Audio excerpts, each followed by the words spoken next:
22장 1절부터 읽겠습니다. 요시야가 위에 나아갈 때에 나이 18세라 예루살렘에서 31년을 치리하니라. 그 모친의 이름은 여디다라 보스갓 아다야의 딸이더라. 요시야가 여호와 보시기에 정직히 행하여 그 조상 다윗이 모든 길로 행하고 좌우로 치우치지 아니하였더라.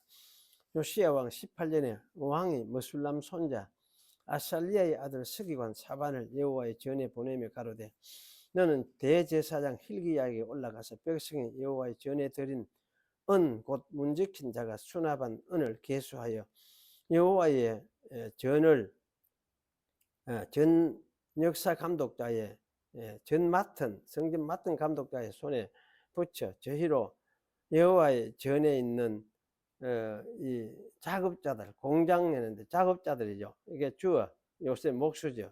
이게 전에 퇴락한 것을 수리게 하되 곧 목수와 건축자와 미장에게 주게 하고 또 제목과 다듬은 돌을 사서 그 전을 수리하게 하라 하니라. 그러나 저희 손에 붙인 은을 회개하지 아니하였으니 이는 그 행하는 것이 진실함이었더라. 대제사장 hil기야가 서기관 사반에게 이르되 내가 여호와의 전에서 율법책을 발견하였노라 하고 그 책을 사반에게 주니 사반이 읽으니라. 서기관 사반이 왕에게 돌아가서 복명하여 가로되 왕의 신복들이 전에 있던 돈을 쏟아 여호와의 전 역사 감독자의 손에 붙였나이다 하고 또 왕에게 고하여 가로되 제사장 hil기야가 내게 책을 주도이다 하고 왕의 앞에서 읽음에 왕이 율법의 책의 말을 듣자 곧 그 옷을 찢었니라. 왕이 제사장 hil기야와 사반의 아들 아히감과 미가의 아들 악볼과 서기관 사반과 왕의 시신 아사야에게 명하여 가로되 너희는 가서 나와 백성과 온 유다를 위하여 이 발견한 책의 말씀에 대하여 여호와께 물으라. 우리 열조가 이 책의 말씀을 듣지 아니하면 이 책에 우리를 위하여 기록된 모든 것을 균형치 아니하였으므로 여호와께서 우리에게 바라신 진노가 크도다. 이에 제사장 hil기야와 또 아히감과 악볼과 사반과 이사야가 여선지 훌다에게로 나아가니 저는 할하스의 손자 딕과의 아들 예복을 주관하는 살롬의 아내라 예루살렘 둘째 구역에 거하였더라. 저희가 더불어 말하며 홀다 이야기가 쭉 나오죠. 하나님 이제 여기까지 읽겠습니다. 잠시 기도하겠습니다. 하나님, 예전에 요시야 시대 때 있었던 사건들을 우리가 함께 읽으면서 당신의 기록된 말씀을 함께 상고하고자 합니다. 이 시간도 오셔서 저희와 함께 하시고 또 그 시대에 또 어떤 일이 있었던가를 잘 깨닫고 이해함으로써 오늘 우리가 우리 시대에 또 가르침을 받고 정신을 차릴 수 있도록 주께서 이 시간도 인도해 주시옵소서. 예수님의 이름으로 기도하옵나이다. 아멘. 예, 오늘 이제 종교개혁자 요시야 제가 그렇게 제목을 잡았습니다. 북쪽 이스라엘이 망한 후에 남은 유다도 우상 숭배에 깊이 빠져들게 되었습니다. 유다를 돌이킬 수 없는 우상 숭배에 빠지게 만든 것은 므낫세 왕이었습니다. 므낫세 통치 55년에 므낫세의 아들 아몬의 통치 2년 합쳐서 도합 57년이죠. 이때는 유다가 정말 우상 숭배에 깊이 빠졌습니다. 이 므낫세가 그런 짓을 했죠. 아몬도 똑같이 뒤따랐고. 그게 이제 히스기야 아들 손자가 이런 짓을 했던 거죠. 성군 히스기야가 했는데 사실은 수도이며 여호와의 성전에 있었던 이 예루살렘은 말할 것도 없고 유다 온 땅도 우상 숭배에 깊이 빠지게 되었습니다.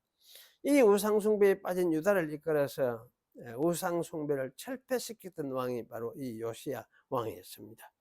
그러니 정조 할아버지죠. 정조부 성군 히스기야가 믿음으로 살았지만은 그것을 할아버지 므낫세와 또 아버지 아몬이 다 망쳐 놓았습니다. 그런데 그 아몬의 아들 요시야가 다시 대개혁을 시행하였습니다. 이게 참 놀라운 일이죠. 1절은 이 8세의 요시야가 왕이 돼서 32년을 다스리니라. 1절은 사실 이렇게 되어 있습니다. 이 8세란 말이 맨 앞에 나와서 강조되고 있어요. 히브리 말에서는. 그래서 어린 나이를 강조를 하는 거죠. 8세 겨우 왕이지만 겨우 8세밖에 안 됐었다. 그걸 강조를 하는 거죠. 그리고 이제 31년을 다스렸다고 했습니다. 그래 31년을 다스리고 그의 나이 그러면 39 아닙니까? 9에 그의 통치가 끝이 났다는 것을 이미 암시를 해주고 있습니다. 이 요시야의 통치를 2절은 요시야가 여호와 보시기에 정직히 행하여 그 조상 다윗의 모든 길로 행하고 좌우로 치우치지 아니하였더라 라고 평가하고 있습니다. 좌우로 치우치지 아니하였다는 이 말을 어떤 사람들은 흔들리지 않는 신앙이다. 그 unwavering faith 이렇게 그 해석을 하기도 합니다. 박윤선 목사님이 이걸 이제 이렇게 해석을 하고 이 해석을 받아들여서 소개를 해놨습니다. 그리고 23장 25절에는 요시야와 같이 마음을 다하여 성품을 다하며 힘을 다하여 여호와를 향하여 모세의 모든 율법을 온전히 준행한 임금은 요시야 전에도 없었고 후에도 그와 같은 자가 없었더라 라고 말하고 있습니다. 우리가 역대하 34장 같은 부분을 다루고 있거든요. 34장을 보면은 요시야가 16세 그리고 왕이 된 지 8년 만이죠. 16세에 비로소 하나님을 구하였다 그렇게 이야기를 말하고 있어요. 그리고 20세 12년째 되던 해죠. 20세에 비로소 예루살렘을 정결하게 하였다고 이렇게 말을 했습니다. 그리고 그가 왕이 된 지 18년 곧 26세에 그 땅과 성전을 정결하게 하기를 마쳤다고 이렇게 말하고 있습니다. 그래서 그의 나이 20에서 26세까지는 온통 우상 숭배를 철폐하는 일로 그의 소임을 다하였다고 말할 수 있습니다.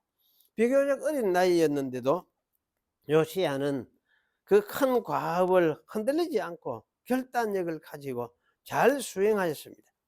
그는 다윗보다 여호와를 더 잘 섬겼던 것 같다 그렇게 생각이 들 정도입니다. 대체 어떻게 해서 그가 이렇게 믿음에 바르게 서서 나라의 신앙을 새롭게 이끌었을까요? 심지어 8세부터 16세가 되어서 스스로 여호와를 구하기 전까지도 그의 통치는 엇나가지 않았던 것으로 생각이 됩니다. 왜냐하면 2절에서 말하는 것이 바로 그런 것까지 말하고 있습니다. 요시야가 여호와 보시기에 정직히 행하여 그 조상 다윗의 모든 길로 행하고 좌우로 치우치지 아니하였더라 라고 말씀하고 있거든요. 그래서 이 말씀은 그의 어린 시절의 통치에 대한 평가도 포함을 하고 있기 때문입니다. 요시야가 이렇게 바르게 여호와 앞에 서게 된 것은 아마도 그의 어머니 여디다의 역할이 컸을 것이라는 추측을 하게 됩니다. 이 보스가시라는 지역은 유다 평원에 있는 곳이라고 말을 합니다. 시골인 셈이죠. 그런데 거기서 왕실에 들어온 여디다는 이 여디다는 말 이름 자체가 사랑을 입은 혹은 사랑스러운 이런 의미를 가지고 있는데 이제 이 말이 사실은 형용사이기도 하지만은 명사로서 또 이해를 할 수가 있는데 그 여성형으로 되어 있어요. 그래서 사랑을 입은 여인 또는 사랑스러운 여인 아마 이런 의미를 가졌다고 그렇게 생각이 되어져요. 그래서 여기 이제 아마 사랑스러운 여인 또는 사랑을 입은 여인 이런 의미를 가진 이름인데 이 이름은 사실은 솔로몬에게 붙여진 이름과 같거든요. 의미가 같거든요. 그래서 솔로몬에게도 솔로몬이 태어나자마자 여호와께서 선지자를 보내어서 여디디야 이렇게 그 이름을 붙여주셨습니다. 그래서 그 말도 여호와께 사랑을 입은 자라는 그런 별명을 붙여준 것이죠. 그래서 이 솔로몬의 그 명칭하고 이 여인의 이름하고 같은 의미를 가지고 있는 말은 조금 다른 것 같은데 사실은 같은 말이에요. 그렇게 이제 되고 있습니다. 이런 것을 미루어 볼 때 이 여디다는 아마도 여호와께 사랑을 입어서 아마 일찍이 다윗이 궁중에 들어오게 되어서 요시야를 낳았던 것 같습니다. 그 요시야가 낳을 때 아마 제가 이제 볼 때 대충 볼 때 아마 그 아버지 아몬이 16살 때 요시야가 태어났던 것 같다. 그런 생각이 들어요. 그래서 그가 이 구속 역사에서 한 일은 요시야를 신앙으로 키운 것이다. 이렇게 말을 할 수가 있겠습니다. 이것이 그녀의 아마 유일한 사명이었고 그녀는 이 사명을 정말 잘 감당했었다. 이런 생각이 들어집니다. 물론 요시야가 이렇게 믿음을 자기 것으로 받아서 믿음 위에 서서 통치를 했던 것은 16살 때 이런 깨달음을 가지고 시작을 했으니까 참 이건 이렇게 참 마음문을 열고 믿음을 받아 하나님을 이렇게 섬기는데 서게 되었다는 이것은 하나님의 사실은 은혜라고 할 수 있습니다. 그래서 이렇게 은혜로서 참 이렇게 되어졌지만은 그러나 이 요시야의 어머니 여디다가 그 사명을 잘 감당해서 말하자면 이렇게 요시야를 신앙으로 세우는 그 일에 여디다는 하나의 도구로서 사용된 거죠. 하나님의 도구로서 사용되어서 아마 그 도구로서 사용되면서 그 일에 아마 여디다는 충성을 다했다. 아마 이렇게 생각을 할 수가 있을 것 같아요. 그래서 이런 것이 신약에 종종 나타나잖아요. 우리 예수님을 낳은 요셉의 아내 마리아도 사실 이런 경우라 할 수가 있습니다.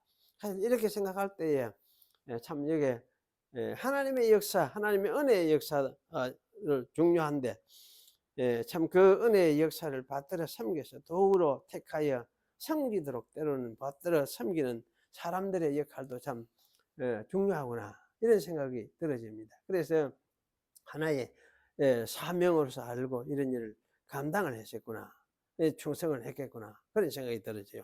이렇게 생각할 때 사실 이런 이제 우리 성도들이 살면서 우리 모두에게도 어떤 이런 사명들이 주어져 있지 않았냐 이런 생각이 들어지고 참 그래서 이런 일에 어쨌든 하나님 앞에서 우리가 그 충성을 다하는 그런 삶을 우리가 살 수 있도록 우리가 해야 되겠구나 그런 생각도 들어집니다. 여기 이제 그다음에 여기 이제 요시야가 우상철폐를 하고 유월절을 지킨 것이 사실은 23장에 기록이 되어 있어요. 23장 1절에서 30절까지 내용이거든요. 그리고 22장 오늘 읽은 것은 요시야 18년에 계시니까 18년 마지막 개역 사역 마지막에 있었던 것을 여기 이제 22장에는 먼저 다루고 있어요. 그렇게 이야기를 하고 있고 실제 이제 개역 과정은 23장에 지금 이렇게 기록을 하고 있습니다. 그래서 이게 요시야가 이 개혁한 이 사역은 그가 이제 20세 되던 해에서부터 26세까지 26세까지 거행이 되었습니다. 그리고 그 끝에는 이제 성전을 수리하려고 하다가 연보하면서 율법서를 발견하게 되었어요. 그 율법서의 이 저주와 심판의 말씀을 요시야가 듣고는 정말 놀라가지고 옷을 찢고 통곡하였습니다. 그게 사실 신앙이 없으면 이렇게도 안 되잖아요. 안 되는데 그래서 사실 이제 여자 선지 훌다에게 보내어서 말씀을 듣게 하려고 이 저주의 말씀에 대해서 좀 더 자세히 설명을 듣고 싶고 알고 싶었던 거죠. 그래서 이 여자 선지 훌다에게 이제 사람을 보내었습니다. 보내서 물으니까 여자 선지 이 훌다는 하나님께서 이스라엘을 향해서 결심하신 저주의 심판을 돌이키지 아니할 것이다 이렇게 말씀하셨어요. 하지만은 요시야가 겸비하여져서 옷을 찢고 통곡하는 것을 보시고는 요시야는 평안하게 죽어서 왕실의 묘실에 묻힐 것이다 이 말씀을 하시고 그리고 예루살렘과 그 백성에게 내리는 재앙은 요시야가 보지 않게 하겠다고 그렇게 말씀을 하셨습니다. 이 말씀을 들은 후에 요시야는 유다와 예루살렘의 모든 장로들을 불러서 여호와와 언약을 세웠습니다. 유월절도 성대하게 지키도록 하였습니다. 이렇게 요시야가 사력을 다하였지만은 유다의 멸망을 막을 수는 없었습니다. 므낫세와 아몬의 57년 동안 예루살렘과 온 유다의 만연한 우상 숭배로 인하여 하나님은 더 이상 유다를 그냥 둘 수가 없었습니다. 그래서 심판하시기로 작정을 하셨기 때문입니다. 이 우리 만연한 그 유다의 우상숭배 현상을 열왕기 23장에서 볼 수가 있는데요. 23장 4절부터 이렇게 다시 기록이 되었습니다. 우리는 이 요시야 당시의 우상숭배가 얼마나 만연했었던지를 볼 수가 있습니다. 그래서 이것을 통해서, 이 일을 통해서 유다와 그 백성들이 왜 저주를 받았는가, 멸망한 이유도 우리가 알 수가 있어요. 그래서 첫 번째 보면은 바알과 아세라와 하늘의 일월 성신을 위하여 만든 모든 기명들을 여호와의 전에서 내어다가 예루살렘 바깥 기드론 밭에서 불살라 그 죄를 베델로 가져가게 했다. 이제 그 처리하는 그 없애는 과정을 지금 이렇게 설명을 하고 있죠. 그래서 참 여기서 우리가 볼 수 있는 것은 성전 안에 이 우상들을 섬기는데 필요한 그 기명들이 있었다는 말씀입니다. 성전 안에. 그런데 이것들을 예루살렘 성 밖의 기드론 밭에서 불살라서 죄를 베델로 가져가게 했습니다. 베델이 그 우상이니까, 우상 세워놓는 곳이니까. 그리고 이제 바알과 아세라와 하늘의 일월 성신의 우상들도 성전 안에 세워놨습니다. 므낫세가 여호와의 성전에 바알과 아세라를 위하여 단들을 쌓았고 성전 두 마당에도 일월 성신을 위하여 단들을 쌓았던 것을 성경은 말씀하고 있죠. 그래서 이 우상들을 이 단들을 쌓은 걸 볼 때 이거는 이 우상들도 거기 세워놓은 것을 우리가 알 수가 있습니다. 그래서 요시야는 이 우상들을 기드론 시내로 내어가서 거기서 불사라고 빻아서 가루를 만들어 평민의 묘지에 뿌려버렸다 했습니다. 그래서 이게 평민이라는 말은, 평민의 이 묘지라는 이 말은 문자적으로는 그렇습니다. 백성의 자손들, 그 백성의 자손들의 무덤. 이래가지고 그 케베르베네 하암 이렇게 되어 있어요.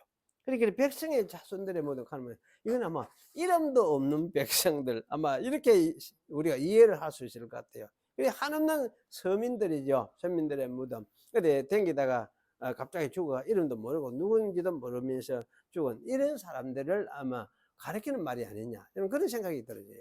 그래서 이런 이제 무덤에 이 우상들을 갈아서 그 가루를 던져버렸다, 그렇게 말씀하고 있습니다. 그리고 바알과 아세라의 일월 성신과 12궁상, 그때 황도 12궁상, 우리 그런 말도 하죠.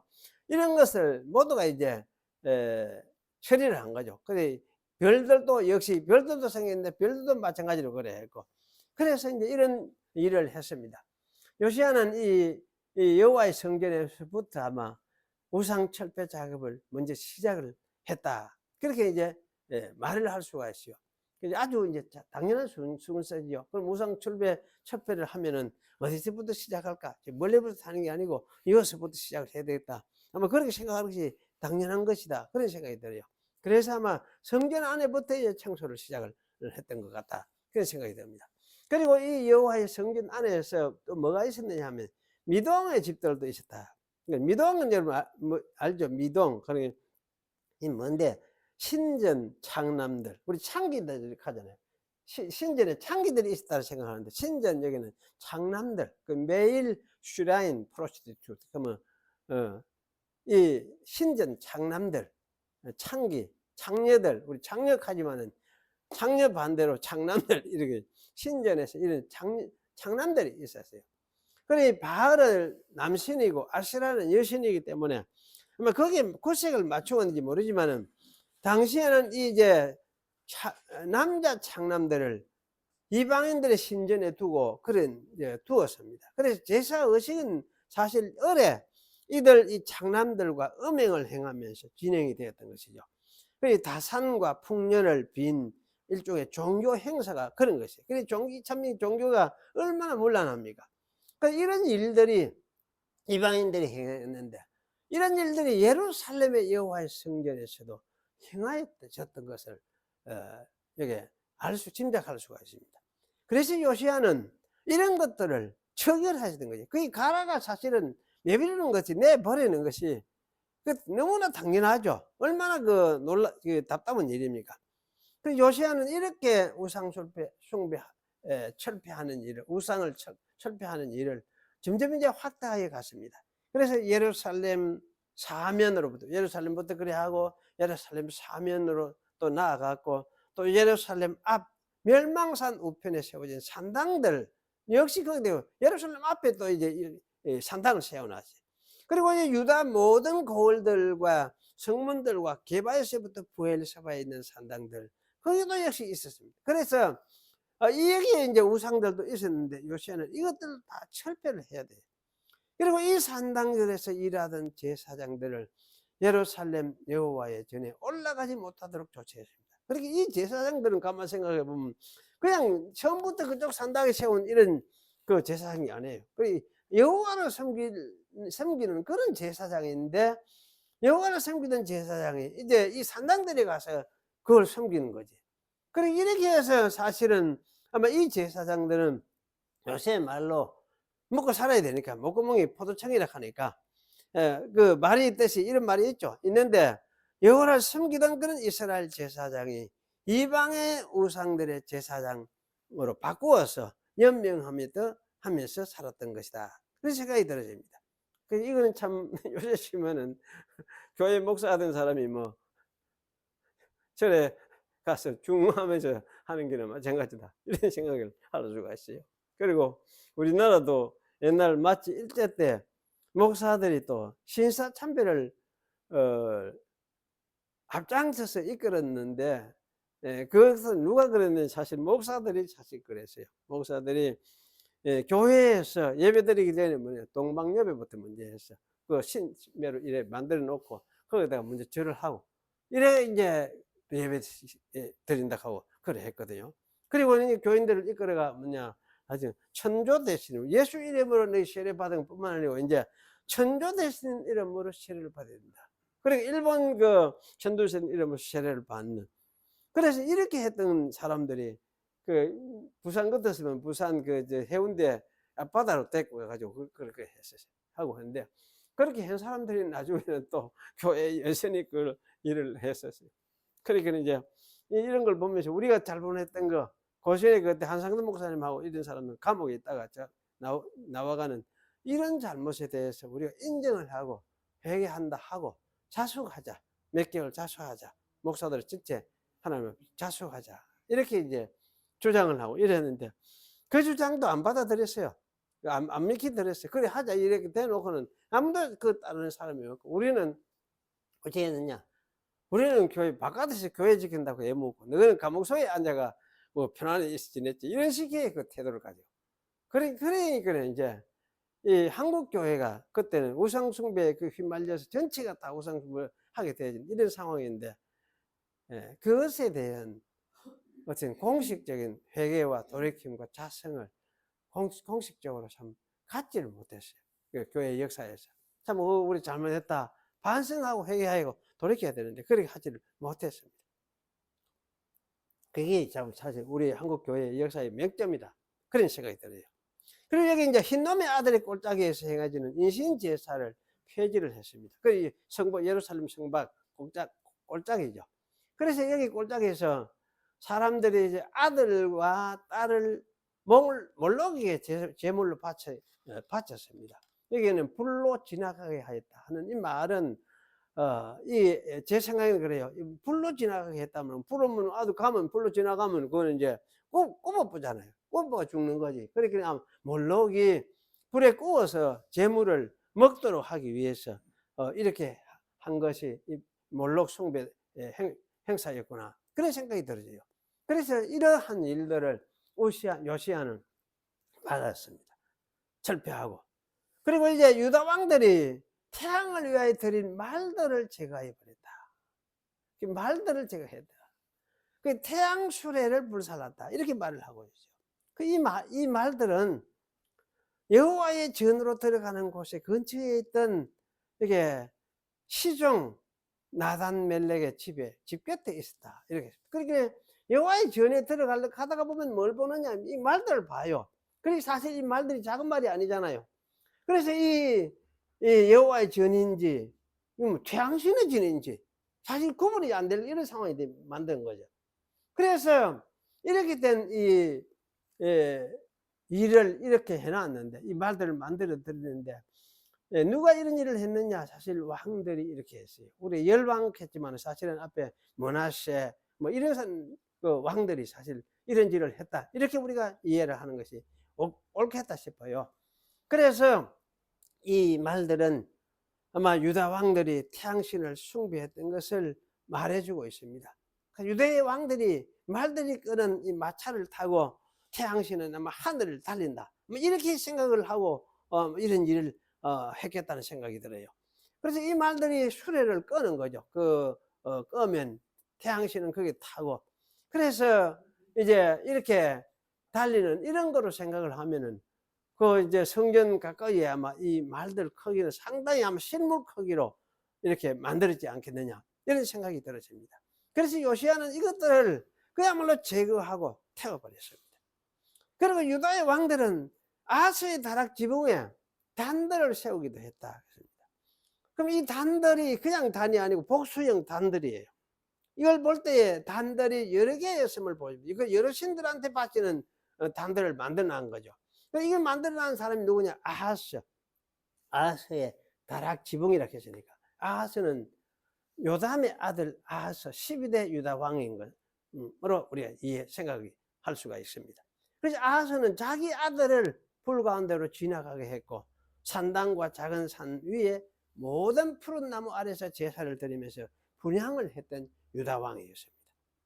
그는 자기의 이 다락 지붕에다만 이 우상 숭배를 위한 제단들을 세웠던 것입니다. 그리고 므낫세 왕은 여호와의 전 두 마당에 단들을 쌓았습니다. 요시야는 이 단들을 헐고 빻아내려서 그 가루를 기드론 시내에 쏟아버렸습니다. 그리고 예루살렘 앞 이 멸망산 칸에, 이게 사실은 신약에서 감람산이에요. 멸망산에 솔로몬 왕이 세웠던 시돈의 그 아스다롯과 모압의 그모스, 암몬의 밀곰, 민족들마다 이리이리 신을 섬겼지. 이걸 위해서 솔로몬이 산당을 세웠어요. 그런데 그걸 다 더럽히고 깨고 부수고 그걸 한 거죠. 그리고 여기 이제 석상들을 깨뜨리고 목상들을 찢고 사람의 해골로 그것에 채웠다, 이렇게 말씀을 하고 있습니다. 그리고 이제 유다뿐만 아니고 이제 북쪽 이스라엘 지역까지 요시야가 정화사업을 거행을 했습니다. 요시야는 북이스라엘을 그 여로보암 왕이 베델에 세운 단, 이거는 뭐 송아지 단이라고 할 수 있죠. 세운 단과 산당을 헐고 불사르고 빻아서 가루를 만들었습니다. 또 아세라 목상도 불사랐습니다. 그리고 사마리아 지역까지 가서 거기서 성읍들에 지어놓은 여러 산당들도 베델에서와 같이 철폐하고 그 제사장들도 정리를 했었습니다.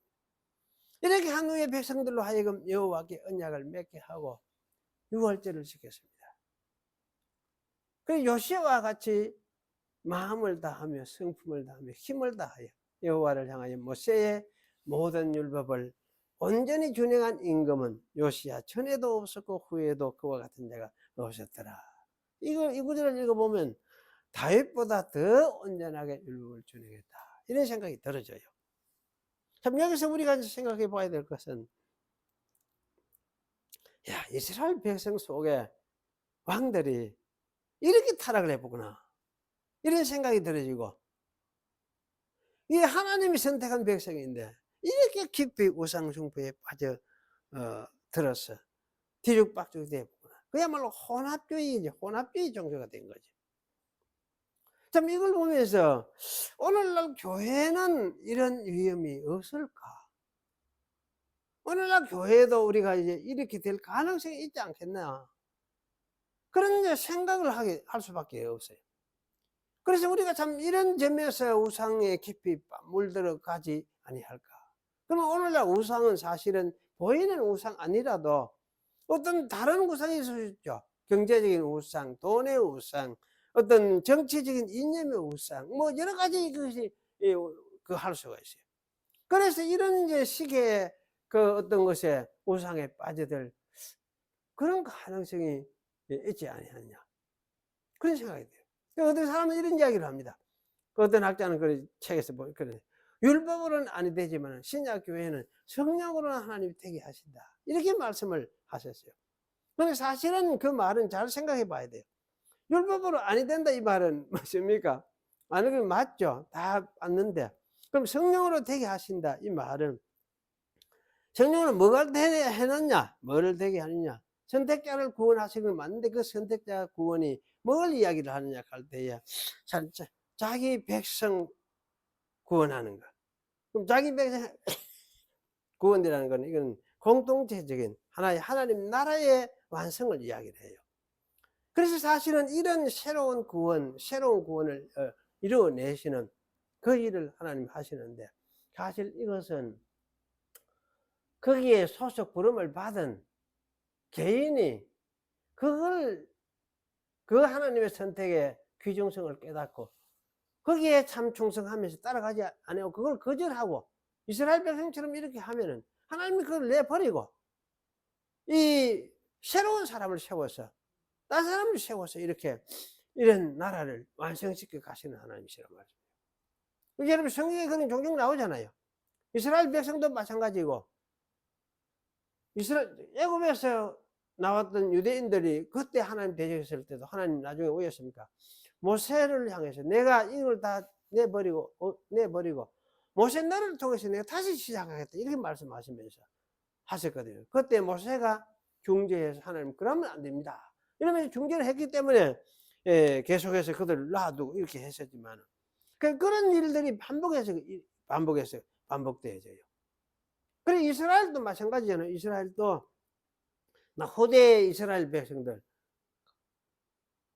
바벨론으로 잡혀갔던 사람들 뭐 이런 사람들 어디 있습니까? 이런 사람들을 나라를 새롭게 시작한다 했는데 사실은 어떻습니까? 그런 사람들은 뭐냐? 남은 자들이라 해요.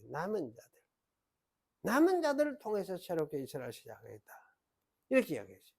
그래서 이 남은 자들이라는 것은 참 고난을 겪고 죽다가 살아난 사람들 그리고는 가장 힘없는 세상적으로 보면 힘없는 사람들이에요. 돈도 없고 세상에 아무것도 없는 이런 사람들 가난한 사람들 이런 사람들을 통해서 새롭게 또 이스라엘 나라를 새로 시작했다 이렇게 말씀하셨어요.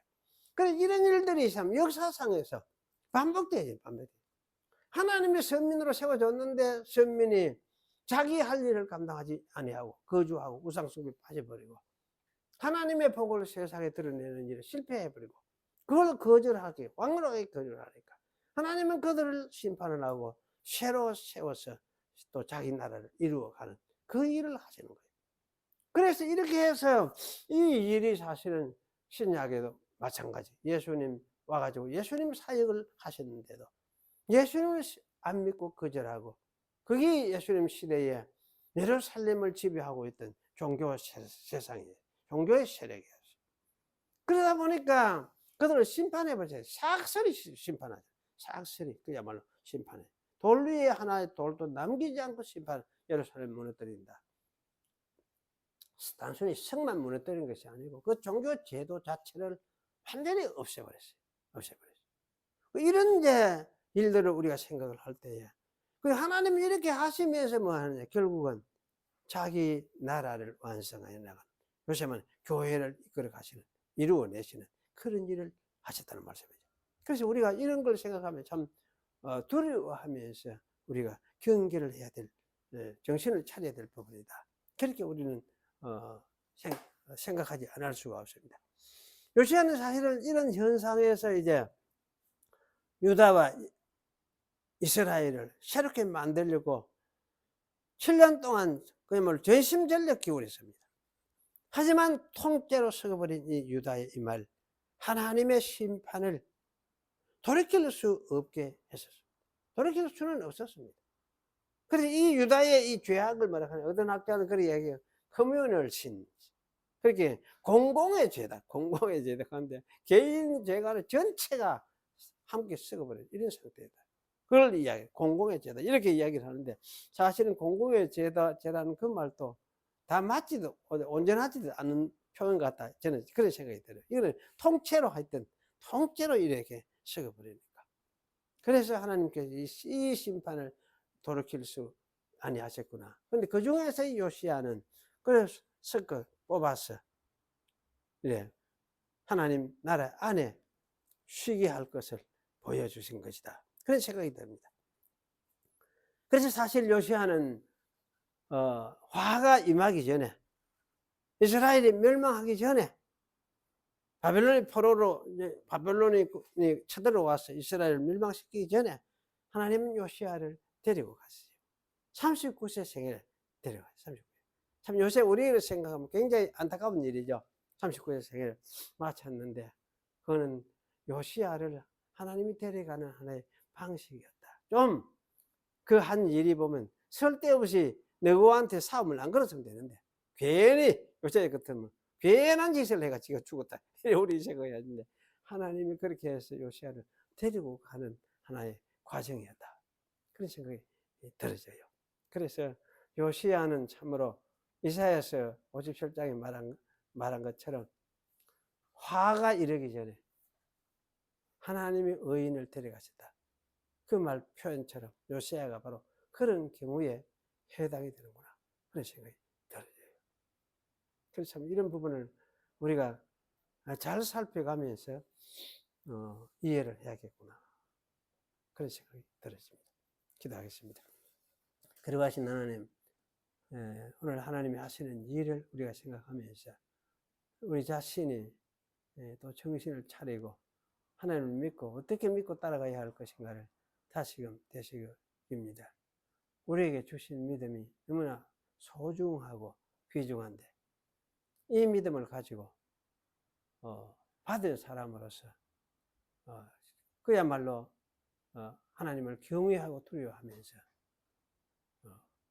이 우리에게 주어진 이 생애의 길을 잘 갈 수 있도록 그리고 충성스럽게 갈 수 있도록 하나님께서 저희들을 붙들어 주시옵소서.